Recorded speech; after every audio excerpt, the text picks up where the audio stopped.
Welcome to Business Networking and Referrals.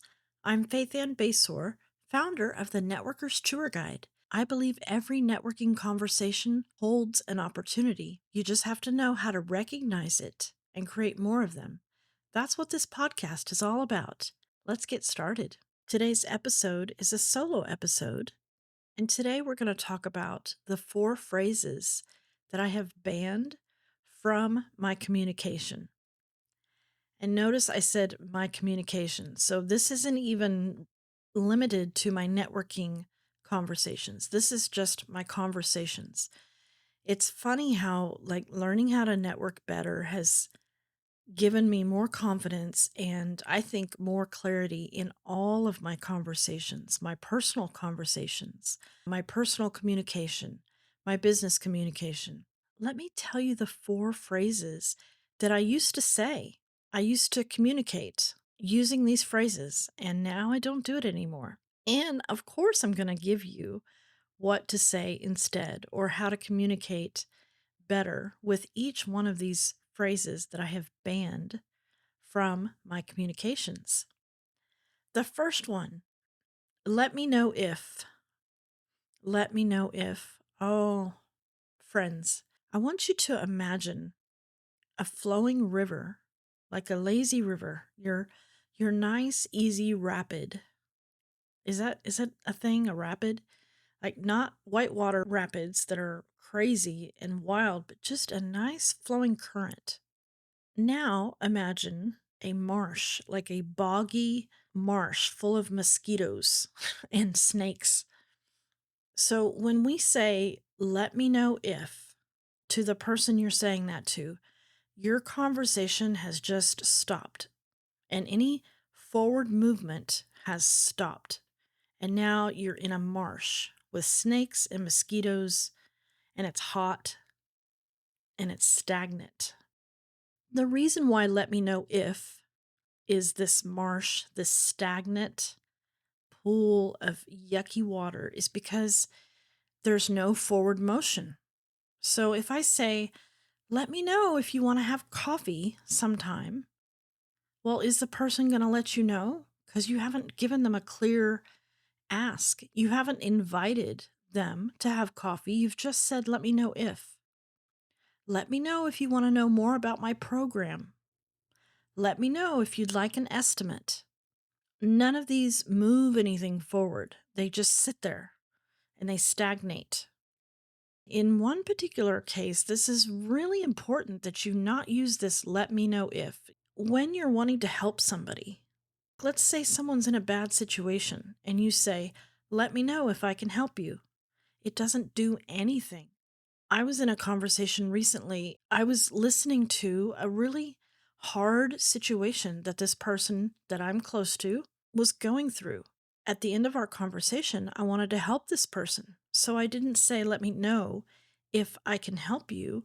I asked this person a specific question that was the mechanism in which I could bless this person. That was the question. I'm going to bless you. I want to help you. The question is, where can I direct the help that I'm going to give you?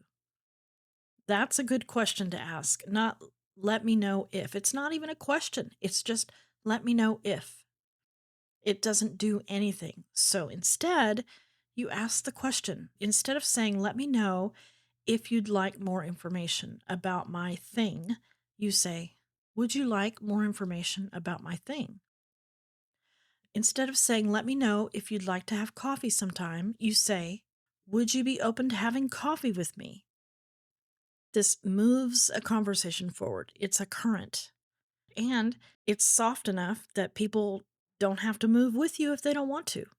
When the conversation with a person has gotten to that point, whatever means you're communicating through, if it's gotten to the point where you want to say, let me know if, they're probably ready just to be asked. Would you like to know more about this? Would you like to get on our schedule? Where can I send help?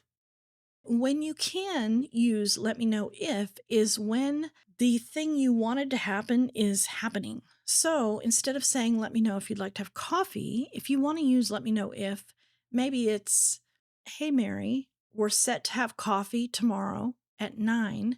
Let me know if anything changes. Let me know if the email went to your spam folder. If you don't see the email that I'm sending you, let me know because it could have gone to spam. So once things are in motion, you can say, let me know if, because you're referencing something very specific. Let me know if you need me to confirm XYZ. When we want to start something, we want to put something in motion, we don't say, let me know if, we invite. Here's the next one I have banned from my communication. I hope. I hope doesn't do anything, it doesn't move anything forward. And it makes it more about me instead of the person. Now, I am a Christian, so sometimes I will say, I'll be praying for you. Where I find this the most wasted, this phrase, is when I read emails and the first line is, I hope this email finds you well. And I used to say that. I mean, that was what I used to start my emails with. I hope this email finds you well. And I was talking to somebody in a networking meeting recently, and we were talking about this. I hope and let me know if. And she said, yeah, I mean, how else is the email going to find me? But well, I mean, if I'm reading it, if I'm sick, I'm not reading it. And I said, yeah, exactly. So don't say, I hope. Instead, just ask a question. Ask them if they're well. I mean, how are you? How has your week been? Those are good alternatives. And we really don't go around talking to people that way. I hope this conversation has found you well, or I hope I'm coming up to talk to you at the right time.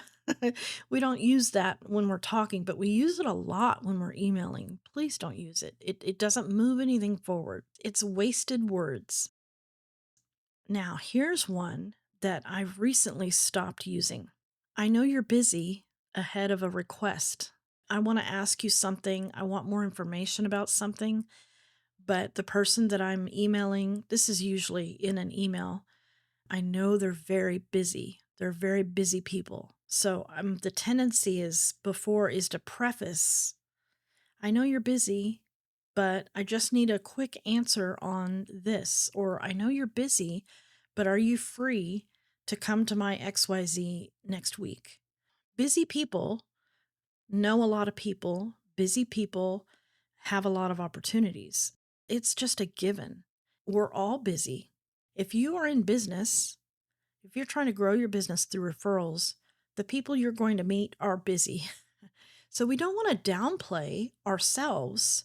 We don't want to bring doubt, insecurity into an email because it's usually in an email when I run across this or when I feel myself wanting to say this. And it clutters up the email. When people ask me, I know you're busy, but, and again, this is both ways. Like for me wanting to do this, I'm telling myself this too. So whether I receive it or I want to say it to somebody, it takes the focus off of the request. And now we have to, at least what with me, I know you're busy, but it kind of puts this, well, am I too busy? Like, do people think that I'm too busy to help them? Because I don't want people to think that. I don't need to be reminded that I'm busy, and I don't need to remind other people that they're busy. We all know we're busy. So instead, just ask the question. Bring the positive vibe to your communication. This, I know you're busy, it just kind of dampens the vibe. It's like the very first thing someone has to overcome when they are reading a question for you is that you know they're busy and it's unnecessary. So instead of saying, I know you're busy, the only thing for this is just leave that phrase completely off of your sentence. Just ask your question. You might start, how are you? How's your week been? And then ask your question. Even saying, I have a question, even that. I mean, just ask the question. And you can use softening phrases like, would you be willing to?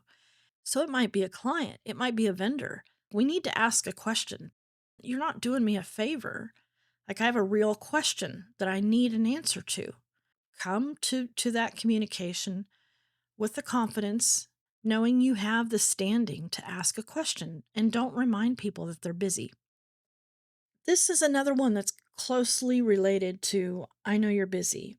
I'm sorry when you have to ask a question in the first place, or maybe you ask one question and they answer, and then you ask another question to follow up and they answer, and then you start apologizing. I'm sorry. I just don't do that. This is the same kind of thing. Like now you're putting on the other person this almost like this guilt. The person gets to decide their attitude that they want to have in regard to you. And a good business owner, a good person, isn't going to be annoyed or irritated that you have more than one question or that you need to ask a few questions in order to get to the bottom of the answer.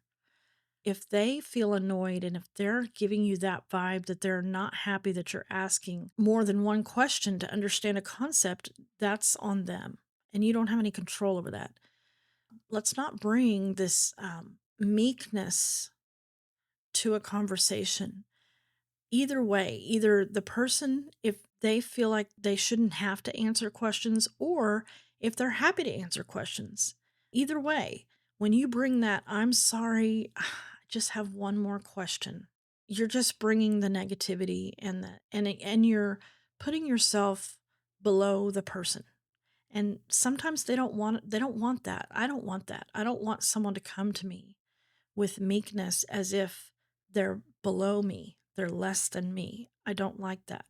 And there probably have been some times that I haven't been very good at my attitude, or maybe it shows on my face. I don't know. I'm willing to admit that probably has happened because I've answered a lot of questions over these last several years.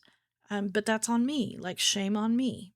So the goal is always when you are explaining things to be kind and gentle and to maybe challenge yourself to use better words. If people are asking a lot of questions and you're having to explain it, maybe you need to find a better way to communicate it. On the other side of this, asking, you don't need to apologize to ask a question. Questions are great. They show thoughtfulness.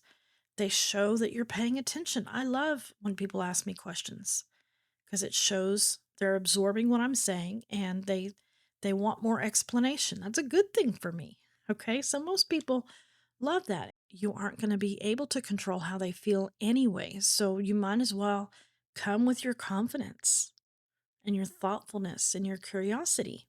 And how they take it is on them. Now, here's a phrase that I like to use. What I love about you is, and I learned this from my friend Danielle Bailey because she says it to me a lot. What I love about you, Faith Ann, is.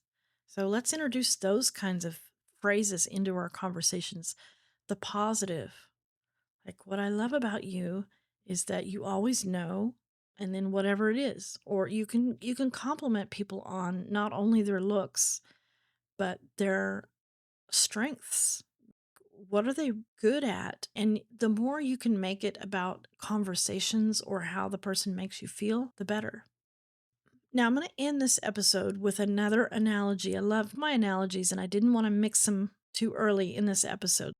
We had the lazy river, the current that moves conversations forward. And then we have that marsh with mosquitoes and snakes, stagnant water. We want to always be the current that moves conversations forward. We also want to be the current that draws and keeps the right people close to us. So these phrases that I've asked you to abandon, to ban from your communication, and the ways to communicate instead will be the way that you can become that current and move your conversations forward. If you want someone to have coffee with you, then you have to invite them to coffee. Don't just hope and pray. Put it out there and see what happens. Oh, I just thought of another really cool analogy. So you're going to get three in this episode. So we have the current that moves conversation forward versus the marsh with snakes. By telling people, I know you're busy, but by saying, let me know if, by saying, I hope, by saying, I'm sorry for asking a question. All right. So here's the another analogy. I deep sea dive. I don't fish.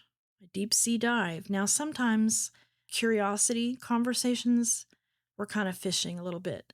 This is specifically though, the communication I'm talking about is when you're trying to do something specific. You're after something. You're after a coffee meeting or you're after the answer to a question that you have, okay? When you're after something, let's deep sea dive. Let's not fish. Let's deep sea dive. I'm going to put on my suit, my mask, and my tank, and I'm going to go down into the bottom of the ocean. I'm going to look around and I'm going to find it, whatever it is I'm after, and I'm going to pick it up and bring it up to the top. I want a deep sea dive. So in my emails, if I'm after something, I want a deep sea dive. I don't want to fish. I don't want to cast a line into the water and sit in my boat and wait and wait and wait for hours because likely I'm never going to get anything. And then here's my final analogy is really a mindset analogy on what causes us to use these vague phrases that don't move anything forward. So imagine you've been invited to have lunch with a very important person in your state, a high official, and that you respect. You have put on your best clothing, whether it's your best suit, your best tie, your best dress, your best jewelry. You've got your hair all done. Everything's good. You're feeling great about yourself. And you're going to be picked up in a limousine. Right before you walk out the front door, you glance towards your kitchen and you notice a dirty dish rag. The dish rag's got mayonnaise and it's wet from apple juice and it's got a stain like from a melted chocolate chip. Okay. And you think, I need that dish rag. Let me go grab that. And so you grab your dish rag, your dirty, nasty dish rag, and you bring it with you. You bring it with you into that limousine. And then you bring it with you when you meet this high official and you bring it with you to all the other people you meet in that room. Because, if a high official is going to have other highfalutin people around them, every conversation, every handshake, every hello, you've got this dirty dish rag right there in between you and the person. That's kind of what I think about when I'm tempted to say, I know you're busy, but, or I'm sorry, or let me know if, or I hope. It's like this dish rag is in between. It's the unsure, it's the lack of confidence, it's the scarcity mindset, especially on the I know you're busy. So there's scarcity involved in your mindset. This person doesn't have time for me. I know you're busy, but please, please, please make a concession for me. It's that dish rag that doesn't need to be there. Leave the dish rag at home and put it in the washing machine when you get home, but don't bring it with you to your conversations. We want to put our best foot forward, and we do. Our emails are going to be punctuated properly and the right words and all this. But when you bring these phrases into your emails, it's like you're bringing that dish rag with you. It doesn't need to be there. That's three different ways you can think about negativity in your phrases. And sometimes they're surprising. These are phrases that kind of creep up on you. This morning, I had a question. I need to email somebody a question. And this is not someone new. This is somebody I've known for years. This person is busy. And my temptation was, oh, I know you're busy. And then I stopped and said, no, whether or not this person is busy has nothing to do with my question. This person manages lots of things quite well.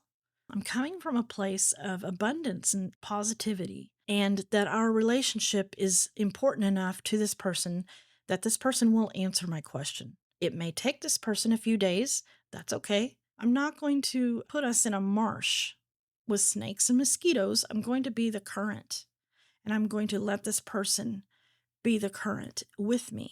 And together, we're going to get to the bottom of my question.